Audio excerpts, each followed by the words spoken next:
Bonjour à tous, bienvenue sur Sensation. Si le vin fait partie des boissons préférées des Français, la bière n'est pas en reste. Avec des petits formats et des saveurs multiples, à chacun sa bière et ses préférences. En Essonne, certaines associations souhaitent promouvoir les brasseries indépendantes et surtout la production locale.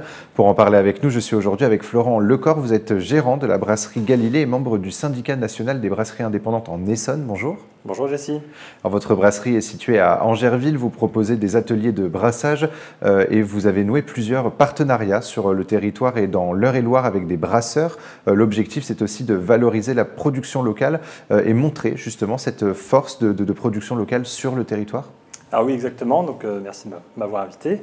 Donc nous, Angerville, on a cette chance en fait d'être à la croisée de 3 départements, donc tout sud 91, on est à côté du 28 et du 45.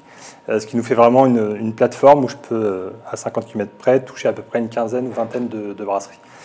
C'est une force puisque comme ça on peut s'associer. Vous avez parlé d'associations, donc on a le syndicat national des brasseries indépendantes, mais j'ai aussi une association dans le 28 qui s'appelle Abel.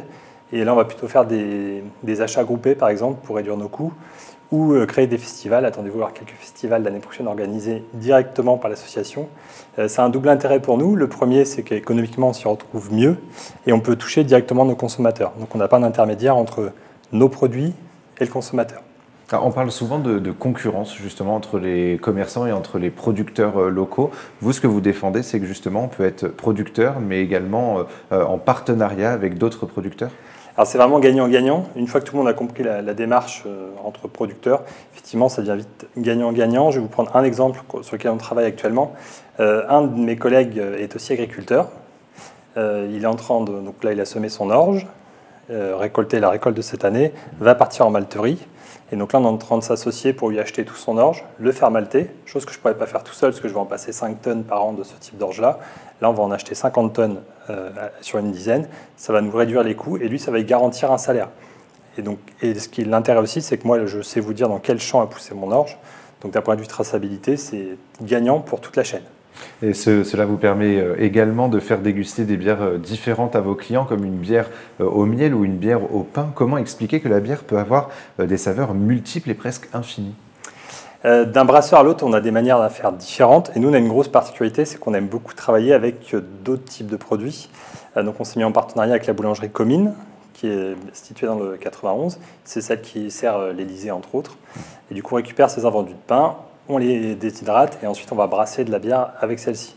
Je travaille aussi avec Happy Happy, donc un apiculteur qui est sur Gometz-la-Ville dans le 91. Idem, il avait du surplus de miel. Il m'a appelé pour voir ce qu'on pourrait en faire. Je lui ai dit, je pense qu'on peut faire une très bonne bière avec ton miel. On a travaillé une bière au miel de lavande. Là, on travaille sur une bière au miel plutôt sur des miels un peu plus foncés, donc sûrement être sur une brune avec des miels de châtaignier. Et on n'est pas fermé à d'autres partenariats. Pas plus tard que dans 2-3 semaines, là, j'ai un coup de fil à avoir avec Milly-la-Forêt, parce qu'ils ont plein d'arômes naturels. Donc, ils ont des champs de plantes, et donc ils ont des idées pour créer de nouveaux produits. Est-ce que, un peu comme les fruits et légumes qui ont leur saison, les bières ont aussi leur saison? Est-ce qu'une bière à la fraise, par exemple, ou avec un goût de fraise, va avoir plus une saison plutôt qu'une autre? Alors, oui, on a tendance à dire non quand on est brasseur, parce qu'on aime bien toutes nos bières tout le temps. En vrai, naturellement, ça se fait. Là, on est plutôt sur la saison d'hiver, on va être sur des bières plutôt brunes. C'est vrai qu'au printemps, on va plutôt faire des bières légères. Donc, nous aussi, producteurs, vu qu'on n'aime pas que nos bières vieillissent trop longtemps, on essaye de les faire au bon moment. Généralement, on dit qu'on a un trimestre d'avance sur vous. Donc, nous, on a travaillé Noël au mois de septembre. Donc, voilà, on a toujours au moins un trimestre d'avance sur vous. Là, nous, on a commencé à travailler les bières pour l'année prochaine. Donc là, en ce moment, fermenteur, alors que je vous parle, j'ai une bière à l'ananas qui est une réédite, puisque l'an dernier, je l'avais sortie au printemps et ça a été un petit succès. Donc elle revient cette année, normalement fin janvier, début février. Alors vous êtes membre du syndicat national des brasseries indépendantes et représentant donc du syndicat pour le département de l'Essonne. Quels sont les objectifs de ce syndicat au quotidien? Le premier, c'est de nous protéger, nous, brasseurs, puisque tout seul, je ne pèse pas grand-chose finalement. Et le fait de s'associer, le syndicat va déjà nous proposer une protection juridique. Ça paraît bête, mais si demain j'ai un problème sur un de mes produits, vous pourrez m'accompagner sur ce genre de problématique, entre autres en nous fournissant un médiateur. Et ensuite, il y a toute la partie achat, toute la veille réglementaire, parce que la législation bouge beaucoup en ce moment, puisqu'on est dans une société qui est en train d'évoluer fortement. Notre place d'artisan produisant de l'alcool est un peu particulière. Donc c'est en train de bouger fortement avec pas mal de textes qui sont au Sénat actuellement. Le syndicat vient appuyer, si je vais appuyer tout seul sur le sujet, voilà, je suis une goutte d'eau dans cette mare. Quand le syndicat y va, il représente 1000 ou 2000 brasseries, voilà, ça pèse un petit peu plus. On l'a remarqué, l'inflation touche tout le monde, tous les commerces, et pourtant, on n'a pas beaucoup entendu parler, ou très peu, sur les brasseurs, justement, l'inflation qui a touché également les brasseurs. Quelle est la situation des brasseurs en Essonne? Est-ce que l'inflation a eu un impact sur la production? Alors oui, ça a eu un vrai impact, je pense au verre, qui a pris près de 100% en 3 ans.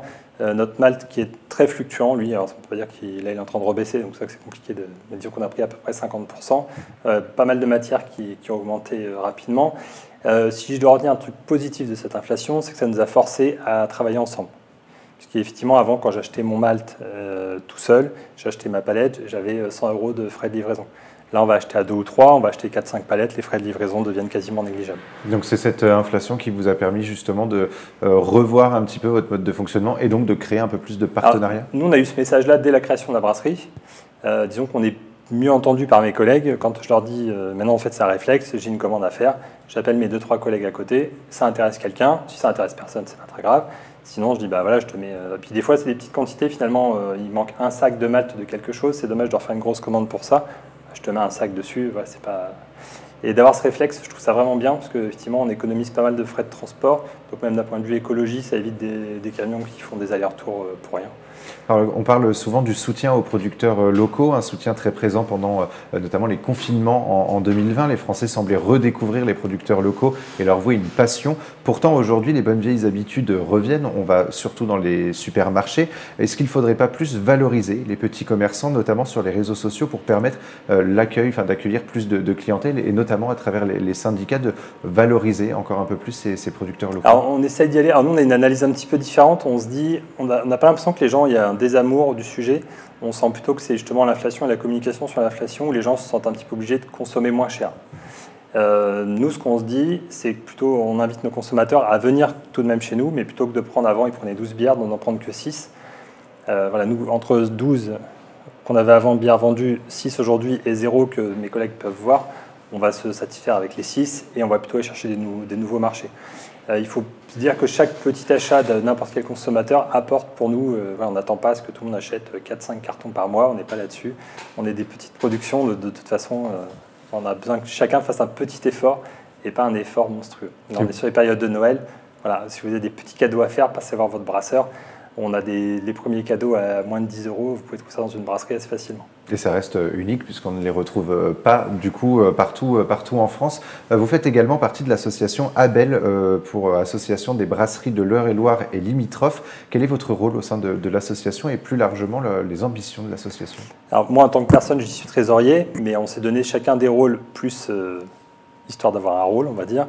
La vraie idée, c'est plutôt avec 2 axes. Le premier, c'est de proposer de la culture et nous offrir des festivals un petit peu partout en Essonne, en Eure-et-Loir, et voire dans le 45, j'ai perdu le département, dans le 45. Et la deuxième partie, c'est faire des achats groupés entre nous, pour réduire un maximum les coûts, et surtout stabiliser nos coûts, parce qu'on veut maintenir notre qualité de produit. Ce qu'on a tous une conviction, c'est qu'en tant que brasseur artisanal, la qualité doit être irréprochable sur notre produit. Donc on veut baisser les coûts sans baisser la qualité, voire on veut l'améliorer. Je vous parlais de ce qu'on faisait dans le malt, c'est typiquement ça. On passe d'un malt qu'on achetait chez un industriel, là on l'achète chez nos collègues, qui est en plus certifié HVE, donc haute valeur environnementale. Demain on n'est pas à l'abri de passer en bio complètement, juste parce qu'on va trouver la bonne filière. Et l'association crée notamment des événements en 2024. Quels seront les grands événements organisés par l'association? Donc on en a un qui se prépare du côté d'Épernon, qui est encore en discussion, donc je ne peux pas trop en donner. Voilà, il y en aura sûrement un sur Chartres, et on a la recherche justement de communes dans l'Essonne, donc il ne faut pas hésiter s'il y a une commune qui est intéressée. Nous, on a déjà eu un sur Angerville avec Planète B, qui est notre festival de bière. Donc l'idée serait plutôt d'avoir un événement dans le Nord-Essonne. Voilà, j'ai des contacts déjà avec Évry qui sont en train de se décanter. Si on pouvait, sachant qu'on n'est pas fermé sur le type de culture, nous on veut vraiment associer culture et notre produit, parce qu'on est quand même sur un produit plutôt qualitatif et festif. Alors c'est la période des crêpes très rapidement. Quelle bière prendre pour faire sa pâte à crêpes? Alors moi j'aime bien le contre-pied, c'est de prendre une bière brune. Nous on a celle qui s'appelle la Harvest Moon, parce qu'elle est quand même assez... elle a une petite note fruitée qui va être sympa dans votre crêpe. Mais surtout elle va apporter des notes de café et de chocolat. C'est noté du coup donc pour la bière brune avec des notes de café de chocolat. Merci beaucoup Florent Lecor d'avoir été avec nous sur Sensation. Je rappelle que l'alcool est bien évidemment à consommer avec modération. Et pour revoir ou réécouter cette émission, rendez-vous sur notre site et notre application Radio Sensation.